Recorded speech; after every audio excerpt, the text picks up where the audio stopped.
Well, in the wake of the horrific shooting of Jacob Blake by a police officer in Kenosha, Wisconsin, something remarkable happened. The Milwaukee Bucks have decided to boycott Game 5. You see the tweet right there. Sources tell ESPN, and Woj is reporting that. We're just getting this news in right now. Yeah. And after that, teams in the MLS, WNBA, and Major League Baseball followed suit.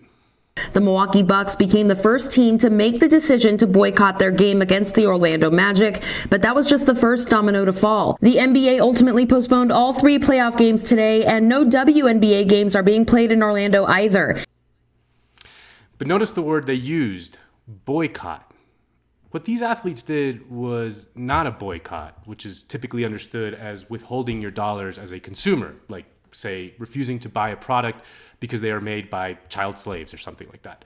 What these athletes did was, in fact, a strike, as in they withheld their labor.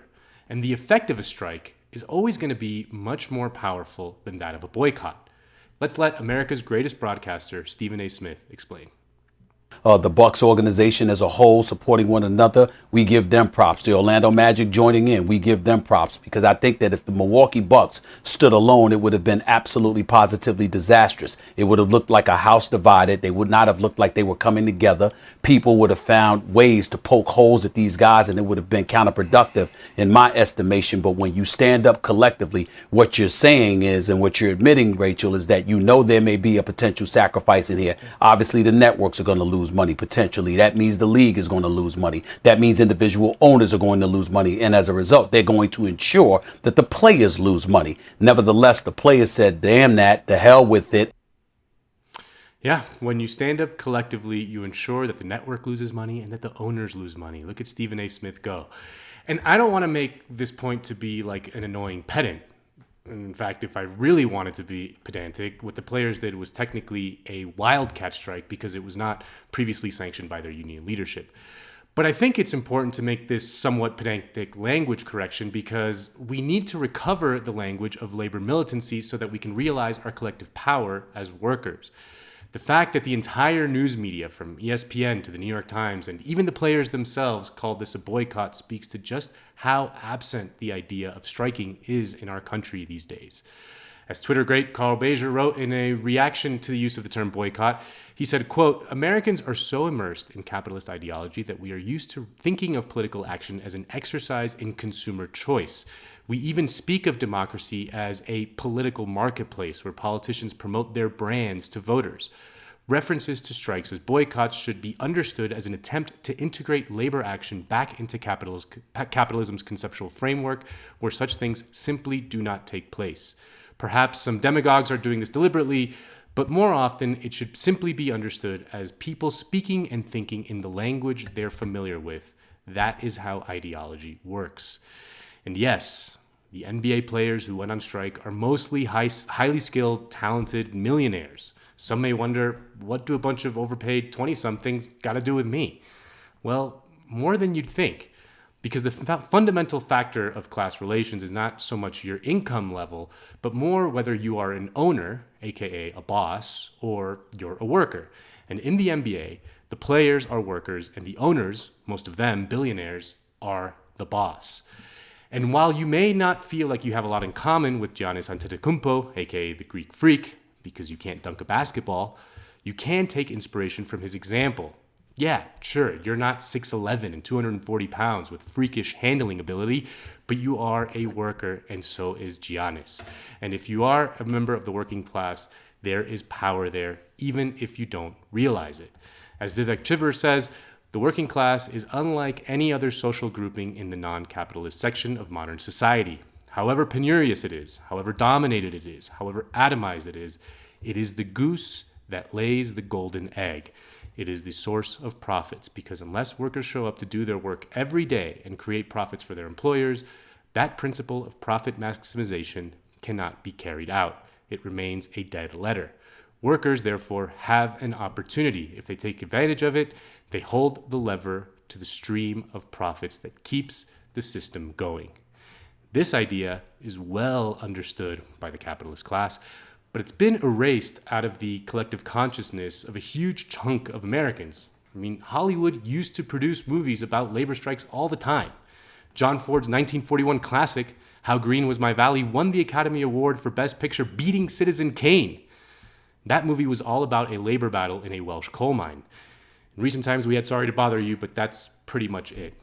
So yeah, the people who own everything in a society are terrified of strikes. It is, quite literally, the one thing they fear the most in this world, which is why they've done everything in their power to weaken the labor movement, because labor unions are still the most effective way for workers to collectively organize and collectively use their power, as Stephen A. Smith said. Now, due to the spontaneous nature of all this, the fact that it didn't happen as a result of a specific workplace issue, the players' demands weren't very concrete. But that kind of thing has always been used as a cudgel against people who rise up. I mean, you've seen it before, the whole, what specific policies do you support thing. Now, it would be great if the players harnessed this spontaneous energy into a sustained program. And for a while there, it even seemed like they would continue the strike through the end of the season, effectively costing the owners hundreds of millions of dollars. In his Guardian column this week, Jacobin's own Bhaskar Sunkara predicted that, quote, disruptive action cost the NBA advertisement dollars and potentially polarized fans. There will be every attempt to control the league's ongoing rank-and-file rebellion and to neuter its development. Well, what do you know? Bhaskar was right. And the man they enlisted to neuter this potentially game-changing labor strike was none other than the slayer of Bernie Sanders himself, Barack Obama. According to The Athletic, quote, former President Obama spoke to LeBron James, National Basketball Players Association President Chris Paul, and a small group of players late Wednesday evening, advising them to play and utilize the opportunity to contextualize action they want in order to play. That line, utilize the opportunity to contextualize action they want in order to play, is liberal gobbledygook nonsense. I mean, the best way to get action is by exercising power. You have power because you have leverage. When you don't use your leverage, you don't have power, and no action will ever happen. Now, this should come as no surprise, given Obama's history. Obama's whole career has been about using his prestige and popularity to suck the air out of potentially disruptive action from below. I mean, his classic line that he's repeated a million times is the don't boo, vote thing. It was the players themselves that asked him to do it, and he weighed in. Obama was never going to encourage them to use their leverage by withholding their labor. And it does seem from reports from inside the bubble that the younger players in the NBA were eager to be more militant, and some were angered by things like LeBron James comments and things like that. But it's hard to imagine what would have happened had the NBA players refused to finish the season. It would have become one of the most disruptive labor strikes in decades. But we should not let their brief example float off into the wind. We should take it as a reminder that the working class is the goose that lays the golden egg. Even in a time where politics seems like it cannot solve any of our problems, we do have power. Just ask Walter Pidgeon in How Green Was My Valley. Here is what I think.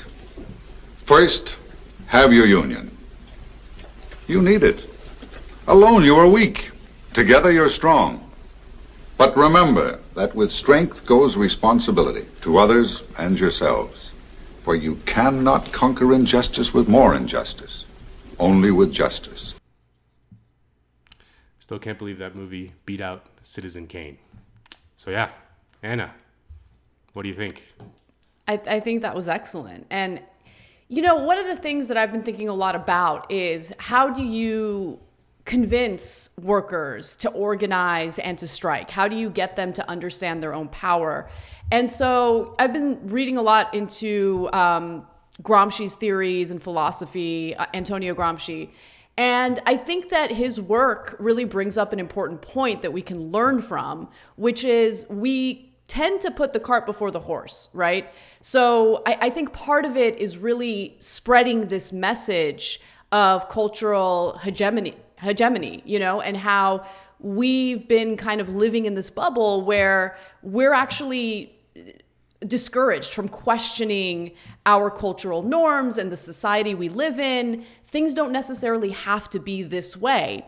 And so I think that, you know, while sometimes I get super discouraged by the work that we do because it feels like it's not leading to actual like tangible changes yet, I do think that there's this growing leftist media infrastructure that's important in spreading this message of labor's power and how important it would be for them to organize and to strike and to actually exercise that muscle.